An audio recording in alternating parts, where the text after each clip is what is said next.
వీక్షకులందరికీ నమస్కారం. 2025వ సంవత్సరంలో ఫిబ్రవరి మాసంలో ఏ విధమైనటువంటి గ్రహగతులు ఉండబోతూ ఉన్నాయి? ఎందుకంటే ఈ గ్రహ సంచారం అనేటువంటిది ఫిబ్రవరి దగ్గర నుండి చాలా కీలకంగా మారబోతూ ఉన్నది. ఉదాహరణకి కుజునికి ఉండేటువంటి వక్రగతి పూర్తయిపోతూ ఉండడం, గురునకు ఉండేటువంటి వక్రగతి పూర్తయిపోతూ ఉండడం, అలాగే గ్రహాల్లో ప్రత్యేకమైనటువంటి మార్పులు ఇవన్నీ వెరసి ద్వాదశ రాశుల పైన పూర్తిగా ప్రభావాన్ని చూపబోతూ ఉన్నాయి. ఉదాహరణకి ఈ మాసంలో ఉండేటువంటి గ్రహస్థితిని గమనిస్తే ఫిబ్రవరి నెల 4వ తారీఖు రాత్రి అంటే 5 వచ్చేస్తుంది.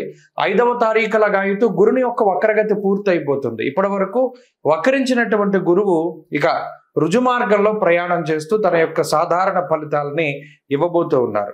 ఇక కుజుడు ఇప్పటి వరకు వక్రించి ఉన్నటువంటి కుజుడు ఈ 25వ తారీఖు తోటి ఫిబ్రవరి నెలలోనే తన యొక్క వక్రగతిని పూర్తి చేసుకుని తిరిగి మరలా తన యొక్క రుజు మార్గంలో ఆయన ప్రయాణించబోతూ ఉన్నారు.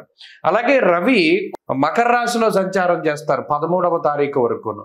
ఆ తదుపరి 13వ తారీఖు లగాయితూ కుంభరాశిలో రవి శని గ్రహాల యొక్క యుతి, ఇది కూడా చాలా ఇంపార్టెంట్. అంటే జ్యోతిష పరిభాషలో గురు శనుల యొక్క యుతి, శని కుజుల యొక్క సమసప్తక స్థితి, రవిశనుల సమసప్తక స్థితి, రవిశనుల యొక్క యుతి, ఎందుకంటే ఆ గ్రహం అస్తంగత్వం అయ్యేటువంటి విధానం ఇవంతా కూడా ఈ కొంత ప్రభావాన్ని చూపెడుతూ ఉంటుంది. ఇప్పటి వరకు రవిశనులు కలిసిందిలా సంవత్సర కాలం తర్వాత మరలా ఇప్పుడే రవిశనులు కలిసి ప్రయాణం చేయబోతూ ఉన్నారు. కాబట్టి శుక్రుడు రాహువు కలిసి మీనరాశి యందు ఉండబోతూ ఉన్నారు.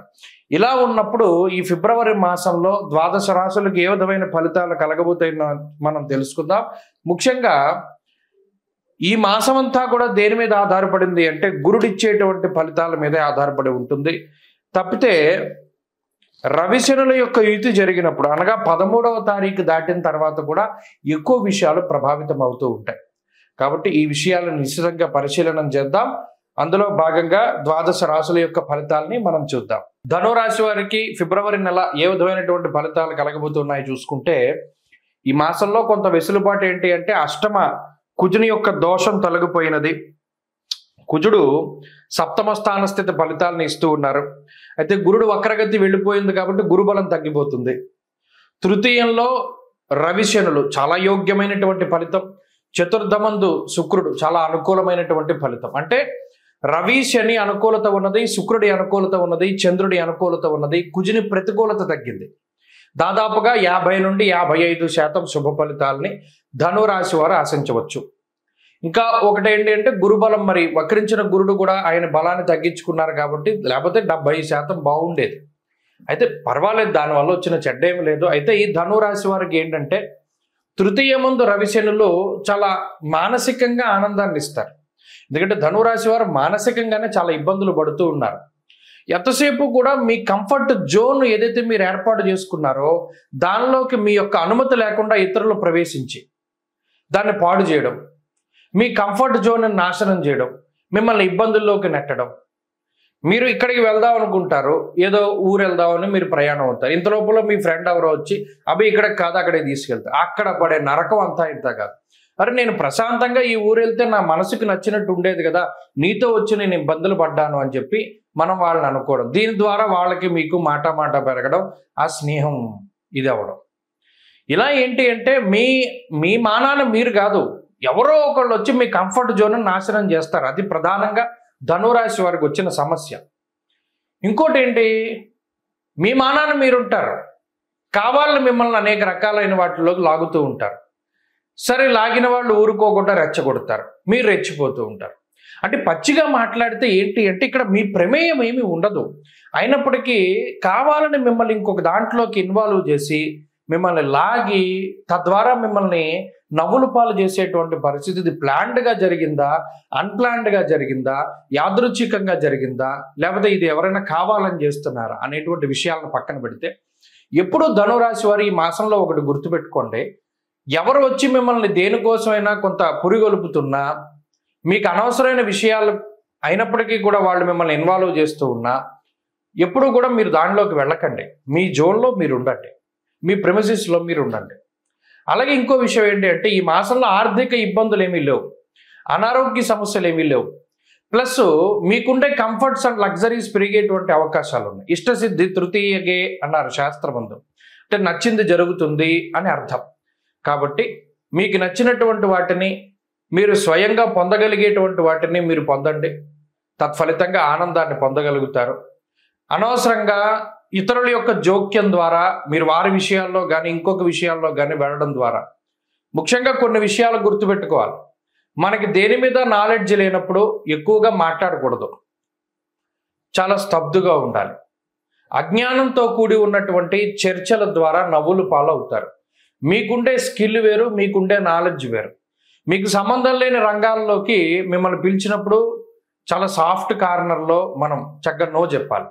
వద్దు అని చెప్పడం కూడా రావాలి. ఇది మీకు రాదు. ధనురాశి వారికి వచ్చిన సమస్య ఏంటి అంటే నో చెప్పడం రాదు, మొహమాటానికి వెళతారు, దానివల్లే సమస్యలు వస్తాయి. ఈసారి దాన్ని ఖండించాలి ఈ మాసంలో ప్రధానంగా. కాబట్టి ఇక్కడ ఏంటి అంటే అర్ధాష్టమ రాహువు వల్ల ఈ సమస్యలన్నీ ఉత్పన్నమవుతున్నాయి. కాబట్టి జాగ్రత్తగా వాటి నుండి మిమ్మల్ని మీరు కాపాడుకుంటూ ఉండండి. అలాగే ఈ మాసంలో ఉద్యోగ వ్యాపారాలు చాలా బాగున్నాయి, ఆర్థిక స్థితిగతులు బాగున్నాయి, కుటుంబ విషయం బాగుంది. అలాగే విద్యార్థులకి పరిస్థితులు బాగున్నాయి. గత మాసాలతో పోల్చుకుంటే ఈ మాసం కూడా అదే మాదిరిగా కొంత అనుకూలమైనటువంటి ఫలితాలతోనే ముందుకు సాగుతూ ఉన్నది. ప్రత్యేకించి అమ్మవారి యొక్క ఆరాధన ఎక్కువగా చేయడం ద్వారా అర్ధాష్టమ రాహువు యొక్క దోషాన్ని పోగొట్టుకోవడానికి ఆదివారం నాడు రాహుకాల దీపం పెట్టడం, మినపప్పుతో చేసిన ఇడ్లీలు, దోశలు, లేకపోతే ఇంకోటి రొట్టెలు, ఇటువంటి వాటిని పంచిపెడుతూ ఉండడం ద్వారా ఈ చెడు ఫలితాల నుండి మీరు బయటపడగలుగుతారు. కుంభమేళ 2025వ సంవత్సరంలో మొదటి నెలలో వస్తూ ఉన్నటువంటి అతి పెద్ద హిందూ పండగగా మనం దీన్ని చెప్పుకోవచ్చును. కానీ చాలామంది మనలో అంటే కుంభమేళ అనగానే మనకి నాగసాధువులు కనబడతారు. అలాగే ప్రయాగరాజ్లో జరుగుతూ ఉన్నది, భారీ సెట్టింగులు కనబడుతూ ఉన్నాయి. నిజానికి కొన్ని కోట్ల మంది, 40 కోట్ల మందికి పైగా ఈ కుంభమేళాలో పాల్గొంటారు అని చెప్పి అధికారికంగా వినిపిస్తూ ఉన్నటువంటి మాటలు. అయితే ఇంత పెద్ద ఉత్సవానికి చాలామందికి రీజన్ తెలియదు. అంటే చాలామంది మనలో కుంభమేళానికి వెళ్తున్నాం, మేము స్నానం చేద్దాం అనుకుంటున్నాము, ప్రయాగలో స్నానం చేస్తాము, దాని తర్వాత గయ వెళ్తాము, దాని తర్వాత కాశీ వెళ్తాము, ఇవన్నీ చెప్తారు. నిజానికి అసలు మనం చేస్తూ ఉన్నటువంటి దానికి పారమార్థికం ఏమిటి అంటే కుంభమేళ అంటే ఏమిటి, మనం అక్కడికి ఎందుకు వెళ్ళాలి, దానిలో ఎందుకు స్నానం చేయాలి. ముఖ్యంగా పేరు చూస్తే కుంభమేళ, ఇది హిందూ పదం. కుంభ అంటే మనం రాసుల్లో కూడా కుంభరాశి మనకి కనబడుతూ ఉంటుంది. ఒక పురుషుడు ఒక కుండని పట్టుకుని నుంచుని ఉంటాడు, అది కుంభరాశిగా ప్రతీతి.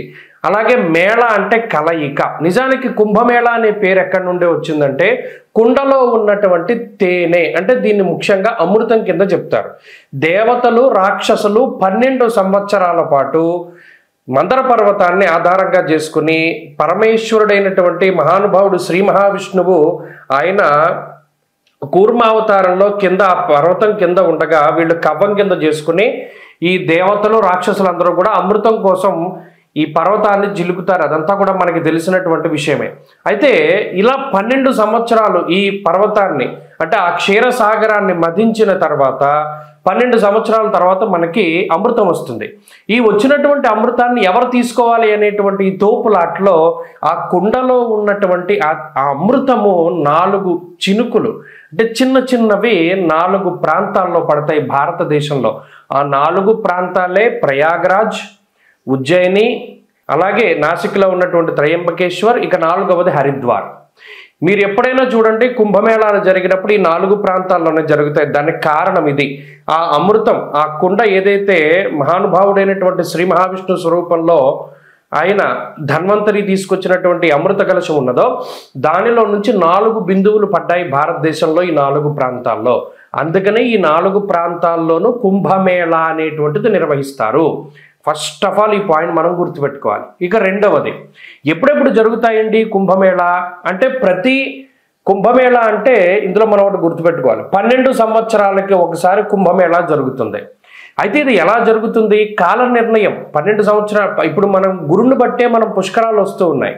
గురుని బట్టి ఎందుకు వస్తాయి పుష్కరాలు, అది కూడా మనం ఆలోచించాలి. మనం గుడ్డిగా వెళ్ళిపోకూడదు. ఓకే గురుని బట్టి పుష్కరాలు వస్తాయి అంటే ఎందుకు వస్తాయి, ఇక్కడ దేవగురుడైనటువంటి బృహస్పతికి సంబంధించినటువంటి మానము ఒకటి ఉన్నది, అంటే కొలత. బారుహస్పత్య మానము అన్నాం. ఇప్పుడు మనం ఉన్నాము చాంద్రమానాన్ని అనుసరిస్తాం. సౌరమానం ఒకటి ఉంటుంది, బారుహస్పత్యమానం ఒకటి ఉంటుంది. ఇలా కాలానికి ఉండేటువంటి కొలమానాలు ఒక్కొక్క గ్రహాన్ని ఆధారంగా చేసుకుని ఒక్కొక్కటి ఉంటూ ఉంటాయి. ఇప్పుడు ఉత్తరాదిలో ఉండేటువంటి కొలమానం అంతా బారుహస్పత్యమానము, సౌరమానము అంటారు. ఈ సౌరమానం, బారుహస్పత్యమానాల ఆధారంగా సూర్యుడు, గురుడికి సంబంధించినటువంటి గ్రహ గమనాలను బట్టే ఈ కుంభమేళా వస్తూ ఉంటుంది. ఈ రవిగురుల యొక్క మార్పులు, ముఖ్యంగా రవిగురులు ఇద్దరూ కలిసి వృశ్చిక రాశిలో ఉన్నప్పుడు ఉజ్జయినిలో ఈ కుంభమేళా నిర్వహిస్తారు. అలా కాక రవి మకర రాశిలో సంచరిస్తూ గురుడు వృషభ రాశిలో సంచారం చేసినప్పుడు ప్రయాగలో కుంభమేళా నిర్వహిస్తారు. అలాగే రవి మేషరాశి యందు, గురుడు కుంభరాశిలో ఉండగా హరిద్వార్లో కుంభమేళా నిర్వహిస్తారు. అలాగే రవి గురులు ఇద్దరూ కూడా సింహరాశిలో సంచారం చేస్తూ ఉన్నప్పుడు ఆ సమయంలో నాసిక్లో ఉన్నటువంటి త్రయంబకేశ్వర్లో మనకి కుంభమేళా నిర్వహిస్తారు. కాబట్టి ఎప్పుడు పడితే అప్పుడు రావు. ఇందులో 12 సంవత్సరాలకి ఒకసారి కుంభమేళా వస్తుంది. 12 కుంభమేళాలు పూర్తయితే దాన్ని ఒక మహాకుంభమేళా అన్నారు. అంటే ఈ లెక్కన మహాకుంభమేళా ఎప్పుడు వస్తుంది? 12లో 144 సంవత్సరాలకి ఒక్కసారి మాత్రమే మహాకుంభమేళా వస్తుంది. ఈ కుంభమేళా వచ్చింది అంటే ఈ 45 రోజుల పాటు సిద్ధులు, యోగులు, మునులు, ఋషులు, కంటికి కనబడనటువంటి శరీరాలతో తిరుగుతూ ఉండేటువంటి వారు, తేజస్వరూపులు, దేవతలు, యక్షులు, కిన్నెరలు, కింపురుషులు, గంధర్వులు ఎవరైతే ఉన్నారో వారందరూ కూడా ఈ కుంభమేళాలో స్నానం ఆచరిస్తారు. అందుకనే దానికి అంతటి ప్రాధాన్యత. మరి ఇంతమంది మహానుభావులు స్నానం చేస్తూ ఉంటే అందులో కూడా మనం ఆ సమయంలో స్నానం చేయడం ద్వారా ఈ శరీరాన్ని అంటిపెట్టుకున్నటువంటి పాపరాశి అంతా దగ్ధమైపోతుంది అన్నాడు. ఇంకా అంతకు మించి మానవ జన్మకి కావాల్సింది ఏముంది? ఆ స్నానం ద్వారా కుంభమేళాలో ఈ శరీరాన్ని భగవంతుడిచ్చినందుకు, ఈ శరీరంతోనే కాకుండా గత జన్మల్లో చేసినటువంటి సంచిత ఆగామి ప్రారబ్ధ కర్మలన్నింటినీ కూడా పోగొట్టుకోవడానికి ఇదొక అద్భుతమైనటువంటి అవకాశం. స్వస్తి.